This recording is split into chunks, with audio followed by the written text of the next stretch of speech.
Hello, welcome to channel Joshua Solomon. Probably the last video I do in this place. I'm moving, or I don't know. But either way, I wanted to make a review for Across the Spider-Verse,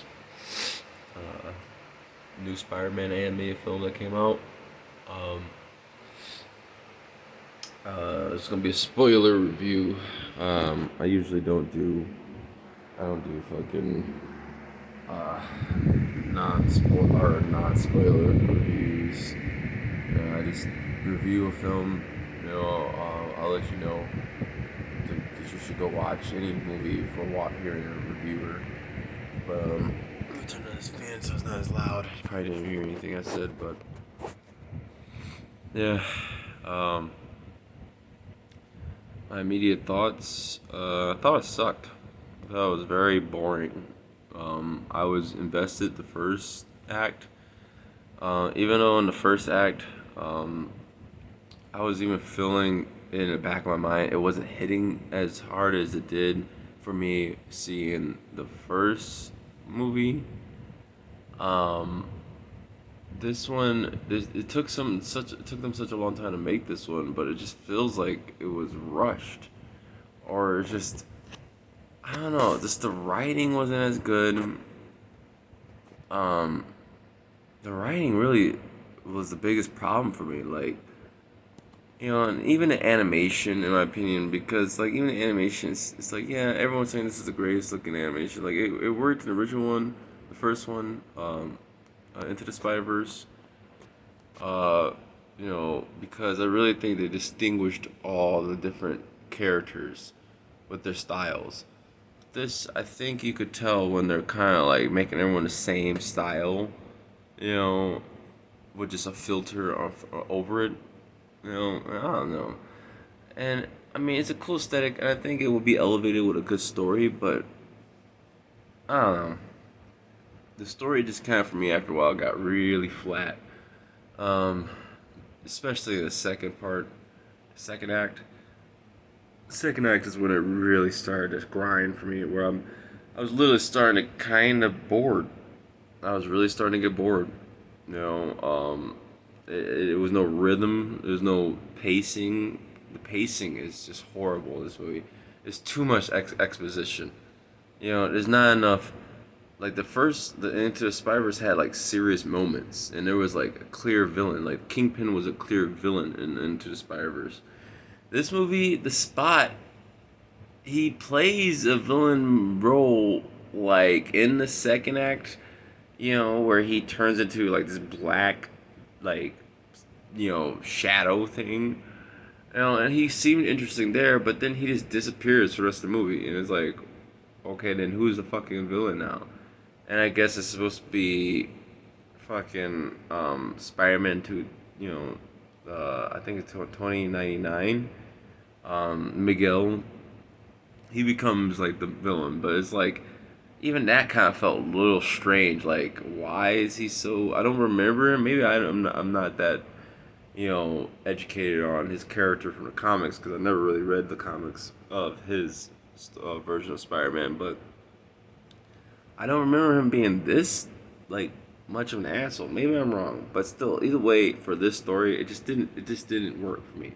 It just felt like what it just felt random. And even the scene where Miles is like hacking into this fucking place, the computers, is like, you mean to tell me this multiverse thing, like this dimension where they collect all the different Spider-Man, they're not gonna have heightened security in that room like, there's no other invisible Spider-Man?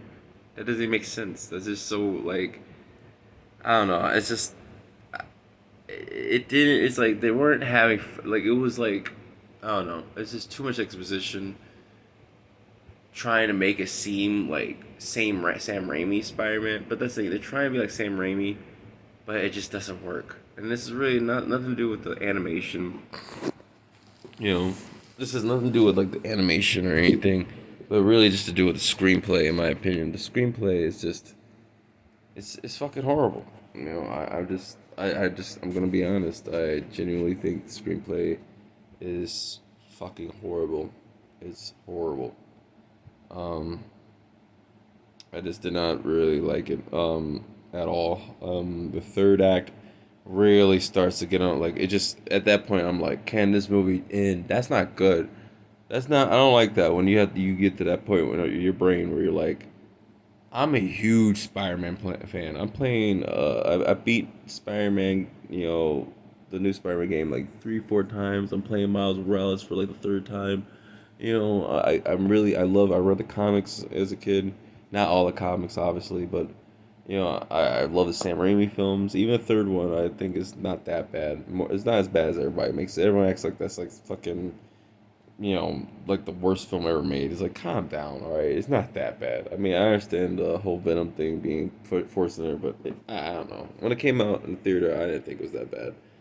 But I don't know. This movie just, yeah. By the third act, it just gets like where you don't even know how the movie's gonna end, but not in a good way. Where it's like, what's gonna happen? It's more like just end this shit already, because it's almost like I don't even understand what is going on.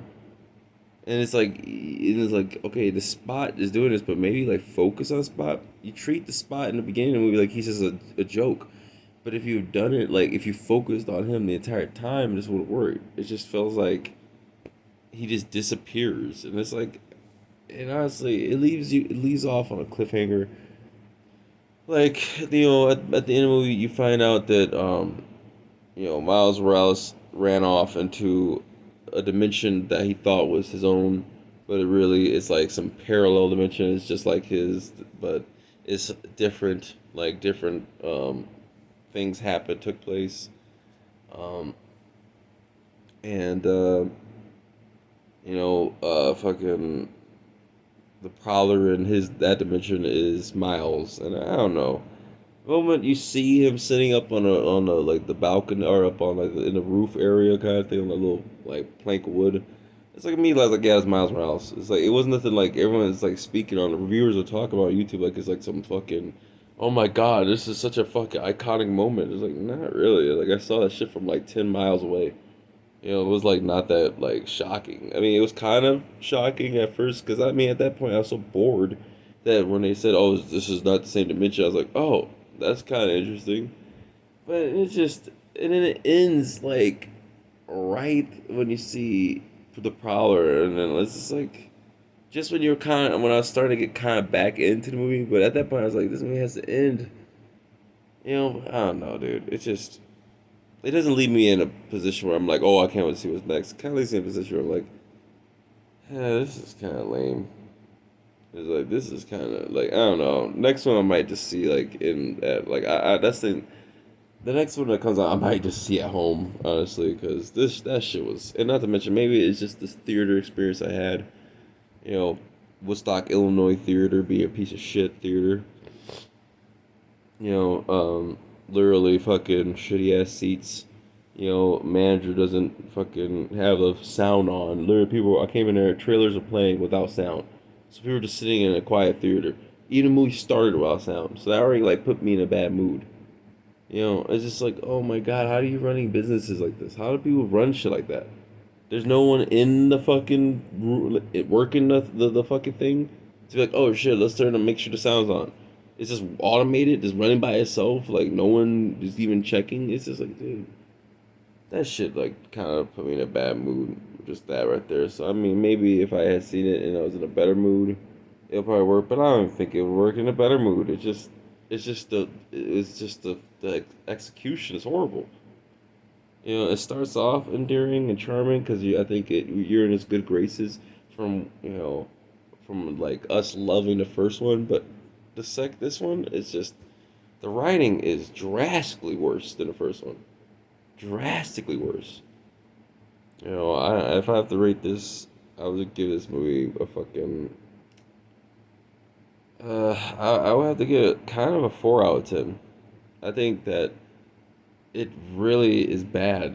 Like it's extremely frustrating. It feels like the pacing's so bad. I saw little kids walking up and down the aisle in the theater because you could even tell little kids were getting bored. When little kids are getting antsy, that means you're boring them because that means they don't want to. They want to get up and do something else. And I'm like sitting there. I'm a grown ass adult that has a lot of patience, and I'm like sitting there watching. I'm like, I can't even sit in this theater anymore. This is like, because there's nothing's happening. It's just a bunch of random colors and lights. There's no storyline. It's just a bunch of random shit, and then it's just jokes, jokes, jokes, and it's just nothing. It's just okay. And then maybe that's the like, you know, I think they're trying to market off that, the multiverse thing, but and it just comes back to, I'm not a big fan of the multiverse, even in comic books.